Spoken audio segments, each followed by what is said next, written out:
Naaman diri sa akong mansyon ang akong mga pag-umangkon, aw. Timing sad na ako'y daghang bahaw sa ref nga nanggahi na, aw. Atong lugawon aron na sila'y pang snack karong hapon.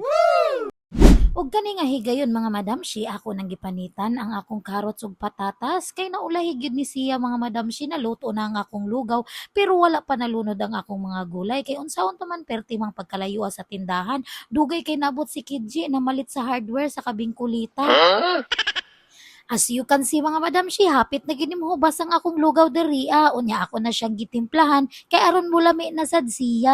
Basic ra ang ato mga panimpla diri mga madam, si magic sarap og chicken cubes ra, daog na kaayo. O kung ganahan day mo sa akong outfit karon mga madam, si nga pang bahay terno ha, naalang na sa yellow basket or sa comment section. So mao na ni mga madam, si ako dayang gipunan diri og magic sarap kay kuwangan pa ko sa iyang lasa.